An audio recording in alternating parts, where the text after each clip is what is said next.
နိုဝင်ဘာ19ရက်ဒီကနေ့ရဲ့သတင်းတပုတ်ကိုဖတ်ပြပေးချင်ပါတယ်။ရန်ကုန်တိုင်းလဲကူးမြို့နယ်တွင်စစ်တပ်၏အတူအယောင်တရားမဝင်ရွေးကောက်ပွဲအတွက်ကုညီလှုပ်ဆောင်ပေးနေသောဇရက်ကွင်းရောက်ကွက်အုပ်ချုပ်ရေးမှူးရုံးကိုပြင်းအားညလုံးပစ်လွန်စဉ်အတွင်းပြူစောတိညဦးပြင်းထန်ဒဏ်ရာရရှိခဲ့ကြောင်းရန်ကုန်အာမီမှတာဝန်ရှိသူတဦးကပြောဆိုခဲ့ပါသည်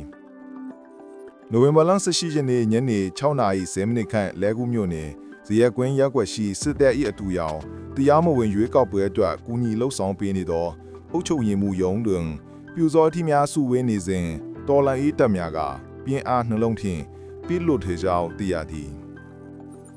ထိုကဲခတ်မှုအတွင်အုပ်ချုပ်ရေးမှူး၏နောက်လိုက်တွေဖြစ်သောပြူစောတိနှုတ်ဦးပြင်းထန်ဒဏ်ရာရရှိခဲ့ပြီးတော်လိုင်းရဲဘော်များအထီးခိုက်မရှိပြန်လည်ဆုတ်ခွာနိုင်ခဲ့ကြောင်းသိရှိရမှာသည်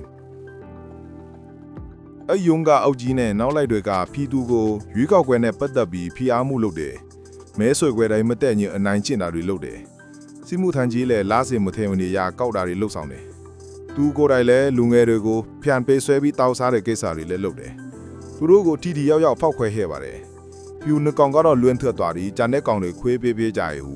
ရန်ကုန်အာမီမှတာဝန်ရှိသူတဦးကပြောဆိုခဲ့ပါသည်။အဆိုပါတိုက်ခိုက်မှုကိုရန်ကုန်အာမီ AU နဲ့အနောက်ပိုင်းခရင်ပကဖာတို့ကပူပေါင်းလှုပ်ဆောင်ခဲ့ကြောင်းဆက်လက်၍စစ်တပ်နှင့်ပတ်သက်သောပြည်မှန်များအကြမ်းဖက်စစ်တပ်ပြုလုပ်မိတရားမဝင်ရွေးကောက်ပွဲနှင့်ပတ်သက်ပြီးပါဝင်လုံငိုင်နေသူများကိုအပြင်းထန်အရေးယူသွားမည်ဖြစ်ကြောင်းရန်ကုန်အာမီမှအတိပေးပြောဆိုထားသည်